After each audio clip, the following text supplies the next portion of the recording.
मुनव्वर मिर्जा साहब, सबसे पहले तो चीजें हमारे सामने बहुत सारी आ रही है, लेकिन परवेज मुशर्रफ साहब का इंतकाल और उसके बाद उनकी पाकिस्तान में आमद भी हुई है। आप फील्ड में रहते हुए आपने रिपोर्टिंग भी की, बहुत कुछ कवर किया, उनके साथ भी कवर किया है। क्या आपके जज्बात हैं इस वक्त, क्या समझते हैं? और परवेज मुशर्रफ का बहुत बड़ा, बल्कि तकरीबन सारा दौर ही मैंने एज ए प्रोफेशनल टेलीविजन के उसमें चैनल्स के अंदर उनको करीब से देखा। देखिए, परवेज मुशर्रफ साहब की दो बातें हैं, लोग भी यही गालिबन कर रहे हैं। एक बात पहले अच्छी बात कर ली जाए। कहा जाता है कि उनके जमाने में मईशत जो थी को इस्तेकाम मिला। उसके अलावा उन्होंने खारजा पॉलिसी में पाकिस्तान के मफादात को बेहतर तरीके से इस्तेमाल करते हुए बहुत सारे पैसे, डॉलर्स वो हासिल किए। खासतौर पे मैंने वो वक्त भी देखा कि जब बिल क्लिंटन यहाँ तशरीफ लाए थे तो उन्होंने परवेज मुशर्रफ साहब से, आपको मालूम है, हाथ मिलाने से इनकार कर दिया था और उन्होंने तस्वीर भी नहीं खींची थी। वो फिल्म भी ऑन एयर नहीं जा सकी थी क्योंकि वो डिक्टेटर्स को तस्लीम करने के लिए तैयार नहीं थे। बाद में जब 9/11 का वाकया हुआ तो एकदम से उन्हें रिकग्निशन जो थी वो उनके ऊपर आ गई। लेकिन अंदरूनी तौर पे पाकिस्तान की अवाम को बहुत से रिलीफ हासिल थे, क्या कहते हैं? देखिए, मैंने आपसे कहा ना कि उनके दौर के अंदर मईशत को इस्तेकाम हासिल हुआ तो यकीनी बात है अवाम जो है वो डरते। लेकिन एक बात तो तयशुदा बात है जिसे आप कंडोन नहीं कर सकती किसी सूरत के अंदर। अगर एक पाकिस्तान है, हमारा सुप्रीम लॉ जो है वो आईन है पाकिस्तान है, हम इसे कंडोन नहीं कर सकते। अगर हमने इसको कंडोन करना शुरू कर दिया कि कोई उठे और वो उसको तोड़ दे, और इस सिलसिले को हम इस तरह तोड़ते रहे, हमने कितनी मरतबा तोड़ा है? 4 मरतबा तोड़ा है इस सिलसिले को। और एक मरतबा जब तोड़ा था, आपको याद है, यूब खान के बाद याया खान आए थे, जब हमने इस सिलसिले को तोड़ा तो उसके बाद मुल्क को 2 टुकड़े कर दिया हमने। उसके बाद ज़ियाउल हक साहब तशरीफ लाए, वो भी मैंने सारा दौर देखा था। उस जमाने में के जो अफगान वॉर हुई और आपने दखल अंदाजी की, उसको आज तक भुगत रहे हैं आप। सर ठीक है, हम फौजी आमलों के बारे में बात करते हैं। परवेज मुशर्रफ ने भी एक्चुअली उन्हीं का दौर भुगता ना। सर, हम फौजी आमलों की बात करते हैं, लेकिन हमारे सियासतदान जो हैं वो किस हद तक आप समझते हैं कि मुल्क को चलाने में कामयाब रहे? अगर वो कामयाब होते तो क्या फौजी आमिरों को आना पड़ता है यहाँ पे? मैं कायदे आजम को कोट करूंगा। ठीक है सर। मैं खुद कुछ नहीं कहूंगा, लेकिन उन्होंने ये कहा था कि आपका रोल, उन्होंने पूछा था हमारा क्या रोल होगा। इसके ऊपर कायदे आजम ने जवाब ये दिया था, सिविलियन गवर्नमेंट होगी और you are going to follow that.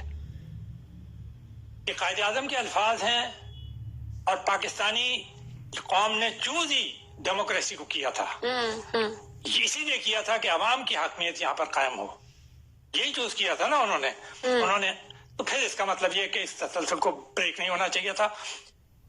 आपके ख्याल में वो उठा के देखें 58 तक का दौर, तो कैसे कैसे जायंट्स जो थे वो पाकिस्तान के वजीर आजम बने? क्या हो सकता बात है? अभी जो नेशनल एक्शन प्लान है, अभी जो मुल्क जिन हालात में, जिसका हम थोड़ी देर पहले जिक्र कर रहे थे, उसके बावजूद कोई साथ बैठने के लिए तैयार नहीं है, इस पे आप क्या कहेंगे?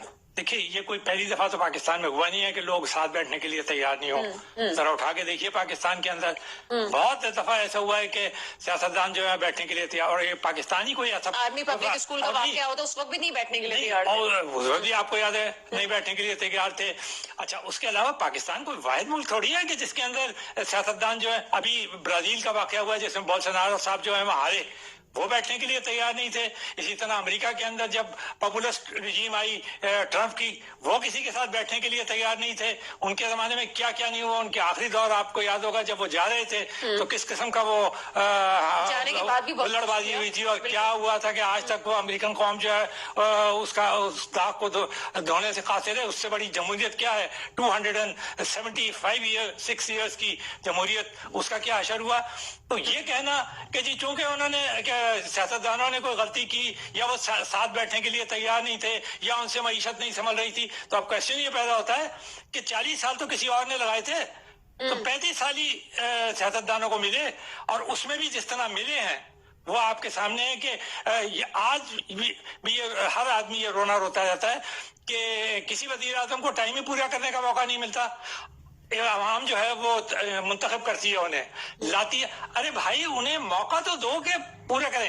میں یہ نہیں کہتا کہ آپ مڈ ٹرم الیکشنز نہ کرائیں, میں یہ نہیں کہتا کہ آپ ریفرینڈم نہ کرائیں, میں یہ نہیں کہتا کہ عدم اعتماد کی تحریک نہ لائیں اگر وہ وزیر اعظم جو ہے یا جو سربراہ ہے وہ صحیح نہ ہو, مگر آئین کے مطابق چلیں. یہ نہیں ہو سکتا کہ کوئی آدمی اپنے جواز پیدا کرے اور کوئی اور کون ہوتا ہے. پاکستان کے عوام نے یہ فیصلہ کیا ہے, اپنے آئین کے تحت یہ فیصلہ کیا ہے کہ ہمارا منتخب آئے گا. کسی کو پسند ہے یا نہیں ہے, ملک کی معیشت خراب ہے تو کوئی بات نہیں. یہ دعا ہی کر سکتا. طاہر حسین صاحب نے کہی کہ امریکہ یہ بات سمجھ گیا تھا کہ ان کے ساتھ ڈبل گیم ہوا ہے. ایک طرف تو ان سے امداد لی گئی ہے, اس کے بعد اسی امداد کو پاکستان کے حق میں اس کی بہتری کے لیے استعمال کیا گیا. کس طرح سے دیکھتے ہیں اس چیز کو؟ دیکھیے امریکہ تو یہ کھلے عام الزام لگاتا ہے. آپ کو یاد ہوگا ٹرمپ کا وہ مشہور جملہ ابھی اب حال ہی میں تو 2 سال ہی تو گزرے ہیں جب عمران خان اسی سال گئے تھے. اس سے پہلے انہوں نے کہا تھا کہ $18 بلین ہم نے دیے تھے پاکستان کو, اور وہ جس طرح استعمال ہوئے اس سے بہت ہی وہ ناخوش تھے. وہ لفظ میں استعمال نہیں کرنا چاہتا, انہوں نے لفظ چیٹ کا استعمال کیا تھا, آپ کو یاد ہوگا ڈونلڈ ٹرمپ نے. ٹھیک ہے نا. تو یہ امریکہ کی رائے ہو سکتی ہے کہ انہوں نے کیا کیا. مجھے جو انہوں نے یعنی یہ میں نے آپ سے کہا نا کہ دو, ایک گروپ ان کا وہ جو ہے پہلو ہے وہ کہ معاشی استحکام دیا. آپ تو دیکھیں تقریباً جتنے ملٹری رولرز آئے ہیں پاکستان کے اندر ان کے متعلق یہی بات مشہور ہے کہ وہ معاشی استحکام. ایوب خان, وہ عمران خان کہتے ہیں کہ وہ تو ایک سنہرا دور تھا, مگر سنہرا دور 1 سال کے اندر ہی الٹ گیا اور اتنی بری طرح سے الٹا کہ پاکستانی کے 2 ٹکڑے ہو گئے.